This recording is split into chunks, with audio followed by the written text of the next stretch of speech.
Happy Monday, Reject Nation. I'm Greg Alba. I'm John Humphrey. We're going to watch Scary Stories to Tell in the Dark, the official trailer. I'm looking forward to checking this out. John grew up on Scary Stories to Tell in the Dark. Oh, yeah. I did not. Before we go into that, I wanted to say I am grateful for everyone who has followed us at our Patreon page. Over there, we do weekly Q&As as well as TV show reaction stream-alongs for many shows.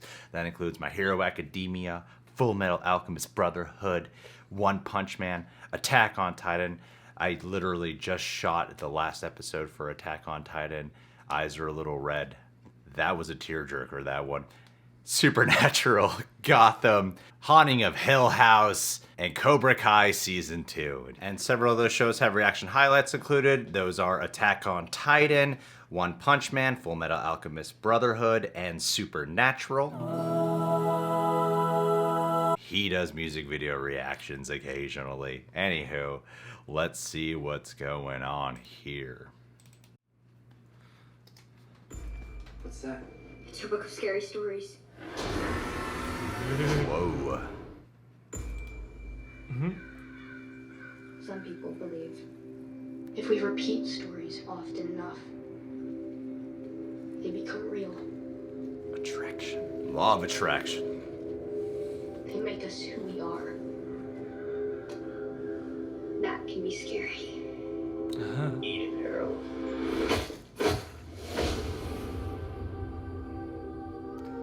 Do you want to see a haunted house? Some kids went missing, so they boarded it up. Okay, we saw it. Should we go now? Who ordered the chicken? That's my new line.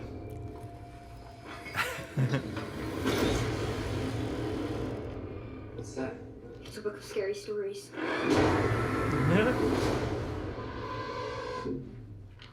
Tell me a story.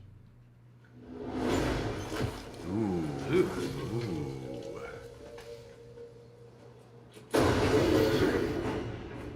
Hey, what's going on? Tommy's missing. Tommy's name was in the book. There's no way it's actually connected, right?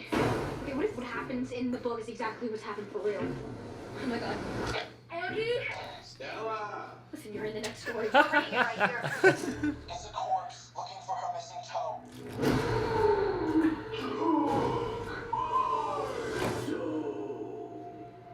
Cool.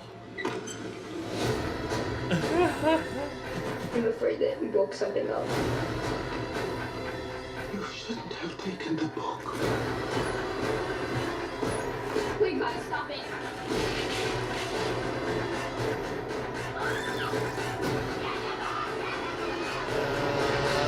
Sarah Bellows' book, when the stories write themselves and it all comes alive. Oh no, dog, don't die, doggy. The Jamie man is coming.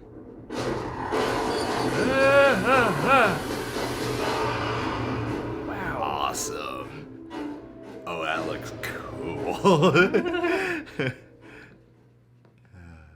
I love that trailer. Yeah, it's a really good trailer. I loved it more than the last one. I think the last one maybe honed in a little better on like creep factor, but this one actually gave me a sense of what the movie's gonna be.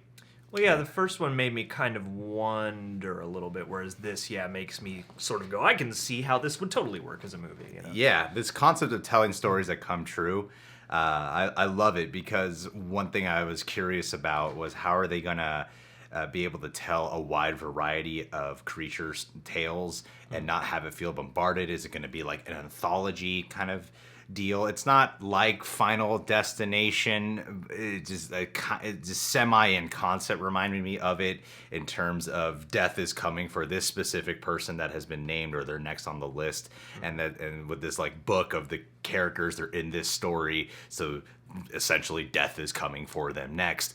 I'm loving the whole aesthetic to it. I think the kids dynamic, Kids in Peril, is a great horror thing that's coming around a lot these days. But these kids look like a lot of fun. They look like look like they have great chemistry, I think. Yeah, well, it looks really natural. It doesn't look like they're trying to replicate or ape the Losers Club exactly. You know, like they feel like a natural group of small town high school friends. And I like the first trailer reminded me of like a darker, a bit more aggressive version of Goosebumps. And I like, while I still kind of get those vibes because there's a definite similarity just in what the source material is. I do like that idea that, okay, every person in our main cast is being named in a story, and thus that story is going to come, directly for them. And so in that way, it almost takes the Final Destination and crashes it into Goosebumps in a sense. Yeah, we've done it. We've linked it. Final Destination meets Goosebumps. But I love meets Creepshow, meets Guillermo Del Toro. Well, yeah, and what this trailer actually gave me that the first one didn't as much is how menacing and how truly chilling a lot of this looks, because in the books, part of what drove those home so well is the illustrations are so unsettling, right. And especially the creature designs here being so faithful really do look like they're ripped out of those pages. And so I'm excited for this because it looks like a more youth accessible horror movie, but that isn't pandering, that looks like it could still be legitimately chilling no matter who you are. Exactly. Yeah. Exactly. Because I feel like even if this movie isn't ultimately scary, I feel like there'll be some like creepy moments or, ooh, that's kind of eerie, no matter what. But even if I don't walk out going, I was scared, if I don't feel that way, it seems like no matter what, it's going to be like a lot of fun. And that level of funhouse horror looks really striking here. I'm looking forward to it. The lighting with it, I think, is great because it looks like whenever there's a creature on screen, they really they go full blown with a specific color. A lot of it seems to be like dark blue, or you see one shot of the hallway where it's full blown red. But then there's a little bit more naturalistic lighting when you're just with the characters, but you're not with a creature in there. Because it's interesting what you're saying to me about how in the books this looks very accurate to them, because to me this looks so much like Guillermo Del Toro's makeup team designs. Yeah, I mean, there's definitely a sense for that, especially in the later aspects when you get the more contortion-heavy creatures. But at least like the Scarecrow is like the spitting image. I forget what her name is, but the woman in the red hallway is like the spitting image of that illustration, and that's really impressive to me because those illustrations are so kind of not impressionistic, but they're not exactly photoreal either, Yeah. I hope this film gets more promos, or I hope it gets more attention, because right now it seems like people who watch these trailers are very excited for it, but it doesn't seem like the trailers don't perform as well as they could be. And I don't really hear too much talk about this movie. Maybe because of the fact there's from CBS Studio Films. I know Lionsgate co-produces it. So it's essentially a little bit of a smaller kind of movie.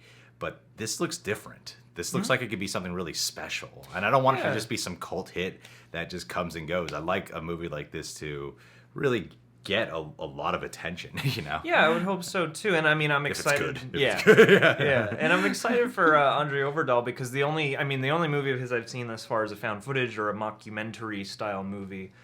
So to see what he's going to do with just a normal style narrative cinematography, like I love the look of the shots and stuff in here. Yeah, and the music in this trailer is also great. That dum dum dum, like that. I love that like suspenseful build kind of music, and it's not like relying on like eerie string music to do, which I feel like a lot of horror movies do now, like the eerie strings. And this wasn't doing that. It was like very heavy and something's coming. That was great. Yeah, I'm excited for this. I like these sort of contained within town stories that we get, where you can really feel the presence of the town. Does it say what year this takes place in? It's like the late 60s, I think. Late 60s. Yeah, I should have been able to pick up on that, by the way some people are dressed. I mean, it could have looked like the 50s too. Either way, I like when you can really feel the kind of town that we're living in. I don't know if this is going to be like some type of, it's called Mill Valley, but is it going to be something more like Derry from It, where like, oh, the parents and everyone have heard about these kind of things before. You know, That's what I was I'm wondering wondering. what the world of it is, what's it going to be, because it's kid focused, and it seems like the cop, like, yeah, I know about this author or whatever. You Well, know? yeah, and I was wondering if that scene was going to progress to him being like, this is just a ghost story, or if maybe there's something where it's like, oh yeah, I've had an experience like this before, you know? Yeah. And that could actually be a neat thing. That'd be cool to have some type of different twist on it. Yeah. But, you know, like one of my complaints about Brightburn was not being able to know the town or feel the town when all the crazy shit's going down. And, and it really seems like that, you know, with you have your main ensemble and then you have like other kids who are going to get killed off. You know? Yeah. Like, oh, douchebags who are beating up a scarecrow, you know, or a Yeah. girl with a pimple. Like characters who are just going to suffer that we're going to cut around to.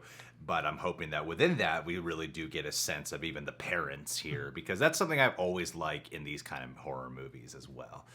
Anywho, are you guys excited for Scary Stories to Tell in the Dark? The sequel to Goosebumps? The sequel to Tales from the Crypt? Comment below. Sequel to Sequel to Final Destination. Final Destination. Comment below. If you like this video, please go ahead and hit that like button.